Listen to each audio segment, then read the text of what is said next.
Olá, bem-vindos e bem-vindas a mais uma temporada dos vídeos psicoeducativos para um público em geral sobre aspectos relacionados com a psicologia. O meu nome é Susana Rodrigues, eu sou psicóloga clínica e psicoterapeuta e estou aqui para vos acompanhar um pouco durante alguns minutos e refletirmos um bocado sobre alguns aspectos que podem ser do interesse de um grande público. Talvez alguns tenham a ver com a sua história ou com a história de alguns dos seus conhecidos ou de alguns familiares e lhe possa fazer algum clique ou de algum modo pô-la ou pô-lo a refletir sobre alguns aspectos e como poder encontrar solução para eles. Então hoje vamos falar um bocadinho sobre abuso sexual e invasão sexual. Já falámos um bocado sobre isto num vídeo prévio sobre problemas sexuais e também já demos uma pincelada num vídeo sobre trauma. Na verdade não é um assunto fácil para muitas pessoas e se calhar para si é apenas uma curiosidade e para outras pessoas mexe bem lá fundo, mas muito fundo, no seu núcleo traumático de invasão. Não é um tema que se consiga esgotar em 30 minutos ou em 20, que é o que vamos fazer mais ou menos hoje, mas é de facto um tema muito profundo e que tem muito que explorar e também muitos tipos de intervenção que podem de algum modo ajudar na mitigação do sofrimento associado a estes aspectos. Por isso mesmo, vamos então pensar aqui um bocadinho sobre sexualidade. Primeiro, antes de passarmos para a invasão. Começa logo pelo facto de que, mesmo numa sociedade moderna como a de hoje, contemporânea, nos anos 2000, século XXI, meio da Europa, país ocidentalizado, aparentemente e desenvolvido, como é óbvio, mas, apesar disso, a sexualidade sempre foi algo que não é totalmente aberto. Nós podemos ter acesso a todos os filmes, que antigamente até tinham uma bolinha vermelha, que era a censura, né? Que tinha a ver com a infantilização e com o não permitir que as crianças tivessem acesso a determinada informação relativa à sexualidade. Mas por mais filmes que haja sem a dita bolinha, por mais acesso à internet e a todos os outros aspectos e a todos os outros meios de comunicação que nos vêm trazer alguma informação e bastante disseminada sobre esse assunto, na verdade, a maior parte de nós não entende a sexualidade como algo absolutamente aberto, absolutamente clarividente, onde tudo é falado, onde tudo é dito, onde tudo é abordado. Não é, por mais que nós queiramos, nas famílias pouco ou nada se fala sobre sexualidade, nas famílias pouco ou nada se fala sobre corporalidade e sobre intimidade, e mesmo que se fale, há muitas coisas que ficam atrás da cortina, como é óbvio, porque como diz a palavra também, intimidade é uma coisa nossa. E então nós, enquanto crianças, e todas as crianças, não é, do mundo, aprendemos que a sexualidade existe, que pode até ser falada pelos nossos pais, pelos nossos educadores, pelas pessoas que foram referencial educativo na nossa vida e que até podemos ter todos os esclarecimentos no mundo, mas no dia-a-dia, no cotidiano, e como continuo a dizer, por mais acesso que tenhamos a questões de informação na internet e companhia, na grande verdade é um tema que não é absolutamente tocado no cotidiano. Então isso dá lugar a muita especulação, sobretudo na cabeça da criança que está a desenvolver. Ela indaga-se, por exemplo, como é que nascem os bebés, ela indaga-se, por exemplo, quando a mãe diz que o pai colocou uma sementinha dentro da barriga da mãe e que foi daí que nasceu o irmão ou que ela nasceu. Portanto, há um conjunto de indagações que a criança faz desde logo sobre a sua sexualidade ou sobre os aspectos sexuais a que ela ainda não sabe dar nome. E, obviamente, temos aqui a nossa perita do costume, a doutora Maruki, que tem pretensões a ser uma vedeta de YouTube, ou uma hipotética YouTuber, nunca se sabe, não é? Mas voltando ao nosso tema, portanto a criança aprende, ou ainda não aprende, mas pronto, aprende que há este tema que, apesar de tudo, começa por ser floreado e infantilizado desde o início no discurso dos pais ou das pessoas de referência, e depois começa a ser mais fugitivo, mais fugaz, e que quando ela tem algumas experiências da sua própria corporalidade, vamos imaginar, a mãe está a mudar a fralda ao bebê, e se o bebê, vamos imaginar uma criança do sexo masculino, coloca a mãozinha no pequeno pénis enquanto a mãe está a mudar a fralda, a primeira coisa que as mães fazem é dar uma pequena palmadinha muito suave na mão do bebê, ou retirar-lhe a mão e dizer: filho, tira daí a mão. Portanto, ele começa a perceber desde sempre que há uma espécie de, eu vou fazer entre aspas, está bem, censura aos aspectos de genitalidade, ali naquela zona perigenital, junto ao que depois mais tarde se vai chamar o pipi, ou a pilinha, ou algo que o pareça, e vai sempre falar de uma maneira meio desajeitado sobre estes assuntos, en passant, e a criança vai percebendo ao longo do seu desenvolvimento que é um assunto que não é propriamente todos os dias abordado. E, portanto, o seu desenvolvimento psicossexual, a maior parte das vezes, vai ser pautado por uma autodescoberta ou uma descoberta guiada pela informação, pelos meios de comunicação que tem ao seu dispor. Obviamente que hoje em dia temos muitos meios de comunicação vocacionados com livre acesso, não é? Como a internet, os YouTubes e tudo o resto. E, obviamente, televisão, canais televisivos da mais variada estirpe. Não vamos desdobrar-nos aqui um pouco sobre isso. Ora, esta porta fechada aos assuntos sexuais e à intimidade corporal, e sobre isto ficaríamos aqui a falar horas, vai fazer com que rapidamente qualquer criança, que depois vai evoluir obviamente para jovem e para adulto, se aperceba que é um assunto que não é para estar sempre a abordar. Portanto, vai continuar na sua pesquisa de autodescoberta e vai também ter uma autodescoberta da sua própria corporalidade. Às vezes estas questões até se fazem, esta descoberta faz às vezes com as crianças lá de casa, com os irmãos, com as irmãs, com os primos, com os amigos, com os vizinhos com quem se passa muito tempo, com as coleguinhas ou os coleguinhas da escola primária ou do infantário, lá atrás do pavilhão da escola, onde as educadoras ou a professora não chegou ainda, e portanto é uma área em que as crianças também se autodescobrem a si próprias. Além disso, há também o facto de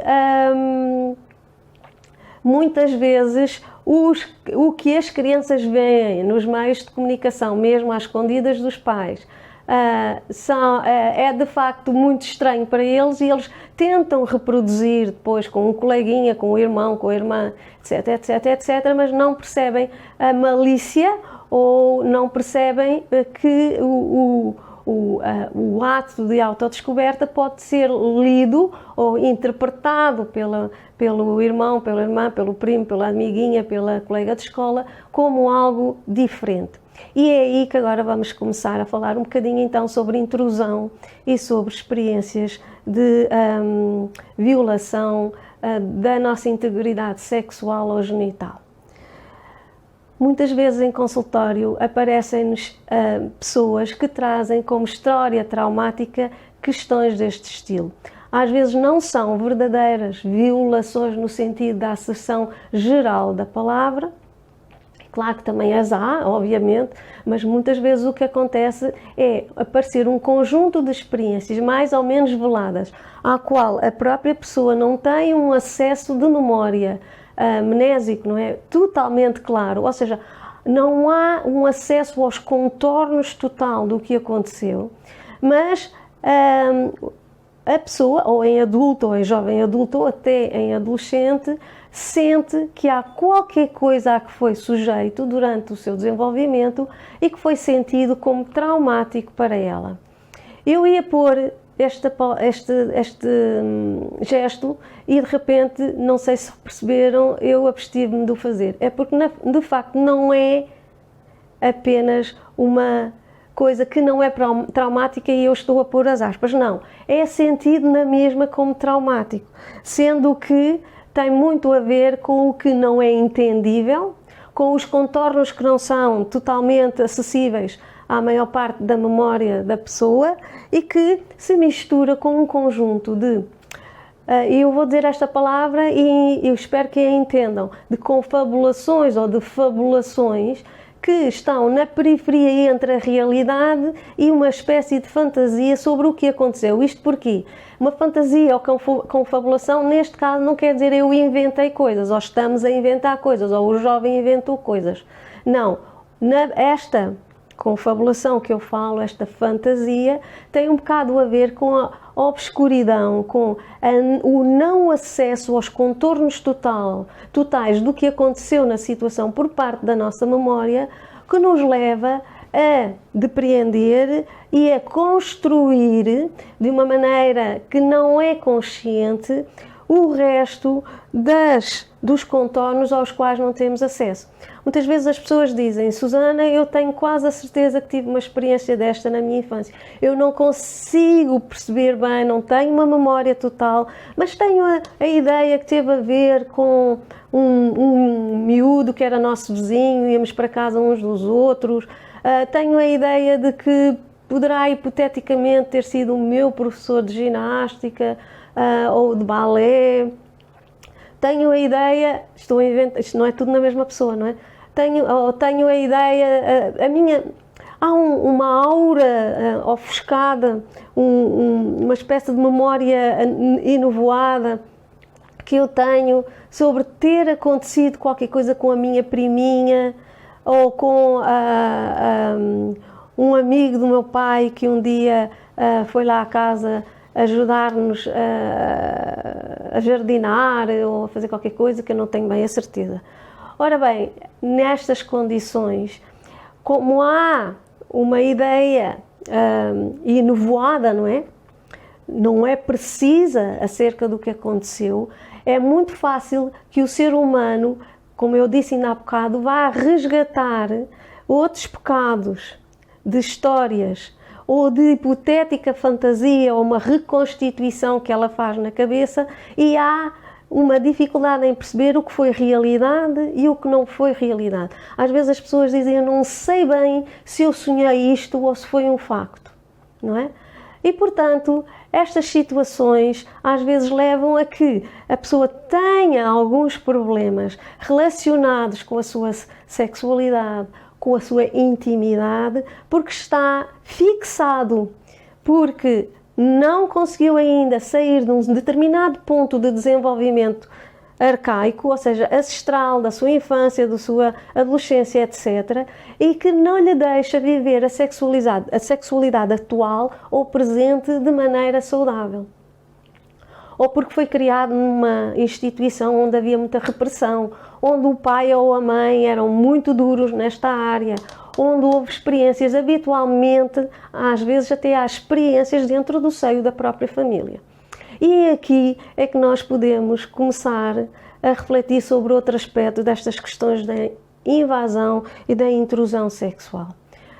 Como sabem, e tenho a certeza que a maior parte de vocês sabe, a maior parte destas situações às vezes dá-se em contexto familiar ou perifamiliar ou de vizinhança. Infelizmente, não é? Mas nós todos sabemos que há dinâmicas e há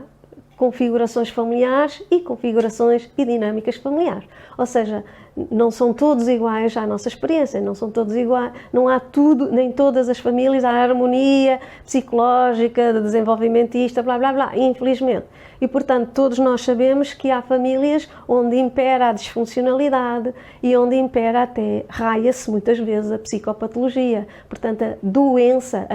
a perturbação mental. E portanto muitas vezes é no nosso próprio seio familiar,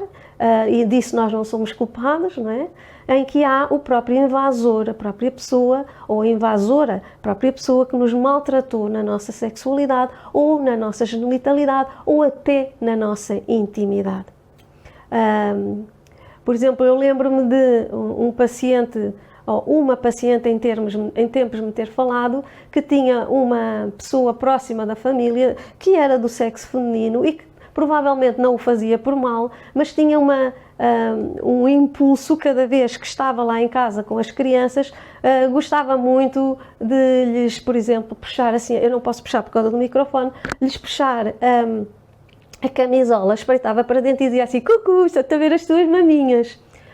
Este tipo de situação parece uma coisa absolutamente inócua, não é? Que nós, assim, ouvindo a Susana dizer que custa a ver as tuas maminhas, olha, a prima está a brincar contigo, tu já tens maminhas, finalmente, não sei o quê, pode ser sentido pela criança ou pela pré-adolescente como uma invasão verdadeira, não é? Sem que consiga dizer ou estancar a pessoa, porque sente que a afetividade que as liga não lhe dá espaço para dizer não, mas mesmo assim sente-se incomodada. Ora, a mesma coisa quando é o pai, a mãe, a madrasta, o padrasto, ou um tio que vive lá em casa, ou um vizinho muito querido e até com que as pessoas, o núcleo familiar tem muita afeição e confiança. É que a criança depois sente dificuldade em dizer não, porque a pessoa fora do contexto da invasão é um amor. Lembro-me sempre da história de uma ex-miss americana cuja história está reportada da internet, se vocês quiserem procurar. Eu não consegui decorar neste momento o nome dela, mas já dei algumas formações sobre este assunto e na altura tenho passado alguns vídeos e alguns depoimentos desta senhora, que hoje em dia é uma mulher de 60 e tal anos, 70, e que nos anos 60 foi Miss América e que depois, portanto, com tudo o que é shining, maravilhoso, que traz o facto de uma pessoa ser Miss, e cuja família a acompanhava em todo o processo de ascendência e de celebridade, mas que depois de ter dado espaço a outras misses e a outras celebridades, começou a trazer para a ribalta e para a opinião pública a sua própria história de violação sexual por parte do seu próprio pai. Uma pessoa que continuava a dar a cara nos meios de comunicação como fazendo parte da família harmónica da Miss América. E obviamente que ela depois criou uma associação de defesa dos direitos das mulheres e das pessoas que tiveram experiências de intrusão e de violação sexual, e vocês podem depois procurar na internet se quiserem. Eu penso que basta pôr em inglês Miss America e a associação vocacionada para apoio a pessoas que tiveram as experiências deste estilo. Então ela conta que sentia que a própria mãe percebia que havia qualquer coisa de errado na relação dela com o pai. E que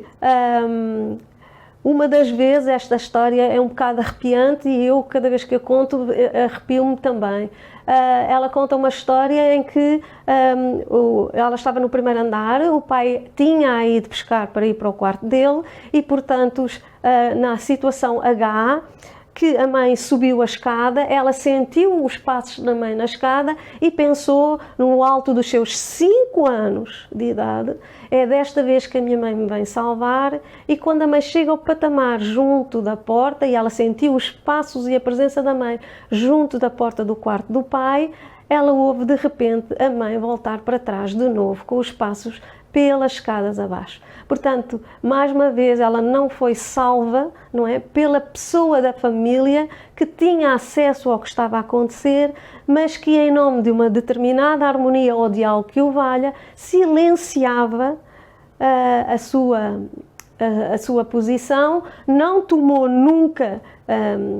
diligências e deixou que esta situação se perpetuasse até muitos, muitos anos na vida da filha. Claro que depois reparem como tudo isto nestas famílias não se fala, portanto esta família era apresentada como o exemplo de uma família harmónica e equilibrada aos olhos da América e no fundo havia toda uma história que era quase que falsa, não é? Era uma pseudo história de felicidade que na verdade não acontecia nos bastidores. E por isso mesmo muitas das situações que nós estamos aqui a falar têm a ver com isso. Há muitos bastidores que não passam para fora porque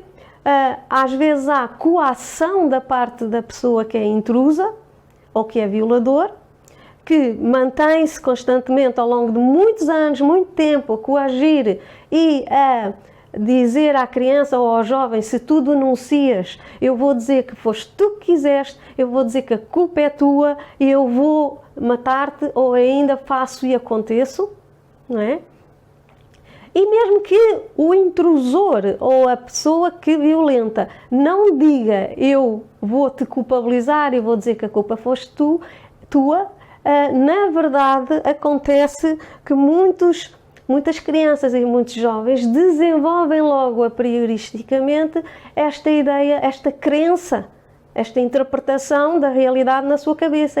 Se isto se perpetua, se isto continua, é porque eu não sou capaz de dizer não, é porque eu não sou capaz de gritar, é porque eu não sou capaz de denunciar. Então eu também sou culpado no assunto. E, portanto, vivem com a culpa ao longo de muitas décadas, por vezes. Às vezes até ao próprio envelhecimento. Aparecem-nos pessoas em consultório com idades incríveis, 50, 60 anos, em que nunca falaram sobre o assunto com ninguém.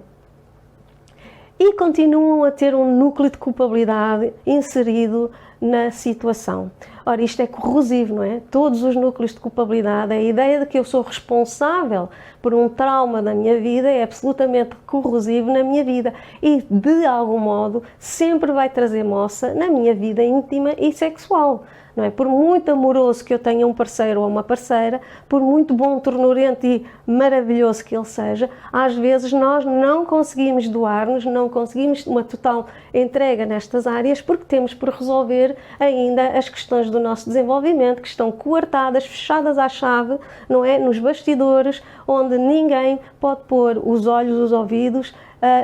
em cima.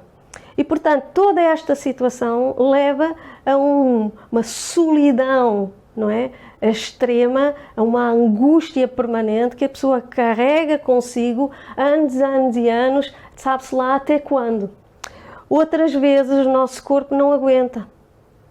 E toda a ansiedade e a angústia que vai acumulando-se ao longo dos anos, que depois, com as vicissitudes da vida, todos nós as temos, como é óbvio, se vai associando a essa angústia arcaica, não é? De tudo o que poderá ter eventualmente acontecido,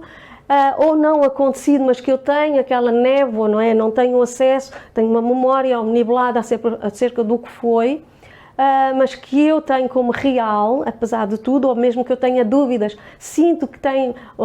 a minha angústia tem por base esta realidade e, portanto, tudo isto vai fazer com que um belo dia as coisas não matam, não moem, mas não matam, mas moem, diz o velho ditado popular, não é? Vai se enchendo e um belo dia eu rebento às vezes nas situações mais incríveis, às vezes até num contexto que eu nunca esperei e outras vezes todas estas vezes está fora do meu controlo e eu começo a deitar para fora pequenos indícios, pequenas dicas, vestígios que não estou bem e às vezes acabo num burnout, numa depressão, nos ataques de ansiedade, nos ataques de pânico e outras situações, às vezes, que podem raiar até questões mais intensas e mais patológicas, como questões relacionadas com as psicoses ou coisas mais borderlines por aí fora. Portanto, muitas vezes eu guardo para mim silenciada esta angústia e não percebo que ela pode levar-me a um lugar como este, a um lugar que vocês entendem o que eu quero dizer, a uma destruturação, a uma dificuldade em gerir depois outras áreas na minha vida. E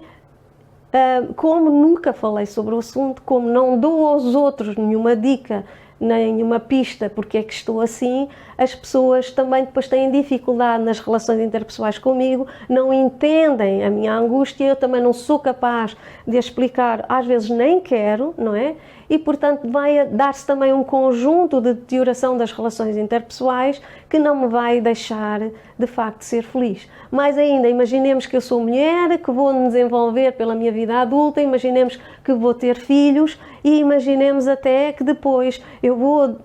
desenvolver um desejo de proteção e não é, de puxar para mim os meus filhos, de os defender numa hipotética agressão, não é, por parte do mundo que é cão, comigo foi cão, e desenvolvo uma atitude ou um comportamento de fagocitar, de abafar o meu filho ou a minha filha e não o deixar, não lhe dou liberdade, também não lhe falo e não o ajudo a explorar esta área que é tão melindrosa na minha vida e, portanto, a seguir eu tenho dois problemas, o da minha relação com os meus filhos e os dos meus filhos que também começam a dar sinais, como eu costumo dizer, pelas costuras, por outros poros, sai por outro lado, não é? Agora, atenção, para quem está a ouvir e que já está a raciocinar na sua cabeça, que todas as histórias, todas as pessoas que têm sintomas como estes, ou que abafam os seus filhos, ou que não lhes dão espaço e liberdade para que eles sejam eles, e blá blá blá blá blá blá, têm por trás histórias deste estilo. Não, ok? Agora, não vamos aqui estar a confabular e a inventar. Todas as pessoas que nós conhecemos e que têm coisas como estas, se calhar por trás têm uma história como a que eu acabei de falar. Não quer dizer necessariamente. O que eu estou a dizer é que pessoas que têm esta história têm grande probabilidade de poder desenvolver algumas sintomatologias relacionais e psicológicas, emocionais essencialmente, que as não fazem ser felizes na vida, pois tomara, e porque também este assunto não foi elaborado, mentalizado e trabalhado dentro de si com a ajuda, por exemplo, de um profissional especializado, não é? E o meu grande conselho para pessoas que viveram situações deste estilo é que possam procurar ajuda e que possam... e não se esqueçam que são situações de sigilo deontológico e ético e que, portanto, não poderão nunca ser divulgadas junto das pessoas conhecidas da pessoa, não é? E, portanto, porque esse é um aspecto importante, porque muitas pessoas querem e falam nisto tudo como realmente um grande segredo da sua vida, que não querem, de facto, seja divulgada pelos membros da família ou algo que o valha em prol em prol de não abanarem a dita harmonia familiar. Isso tudo se entende, ok? O trabalho com pessoas deste estilo é um trabalho delicado, até porque muitas vezes eu costumo dizer, isto está muito às vezes nos rios subterrâneos, lá por baixo nas catacumbas, não está totalmente visível e quando se torna visível está em termos de uma metáfora, em termos de uma parábola, não é totalmente direto, às vezes é indiretamente, é preciso ter um conjunto de skills, não é? De habilidades técnicas e profissionais para saber interpretar o significado desses desvios, dessa maneira de manifestar os sintomas que nem sempre é direta, e poder ajudar a pessoa a tentar conciliar-se ou, pelo contrário, a zangar-se, a ter o direito de se zangar, a ter o direito de finalmente passar a sua raiva para fora, a ter o direito, quem sabe até, se for uma coisa possível, de denunciar a pessoa em questão para evitar que isto continue a acontecer a outras pessoas, a outras crianças, a outros homens, a outras mulheres, a outras meninas ou meninos, etc, etc, etc. Porque também temos esta questão, às vezes quem cala consente. Ao não denunciarmos determinadas situações, estamos também a permitir que elas se perpetuem, não é? Por outro lado, nós também sabemos que para as pessoas que são violentadores, são invasores e por aí fora, também há solução. Ou pelo menos há tratamentos. Há alguns hospitais e há algumas clínicas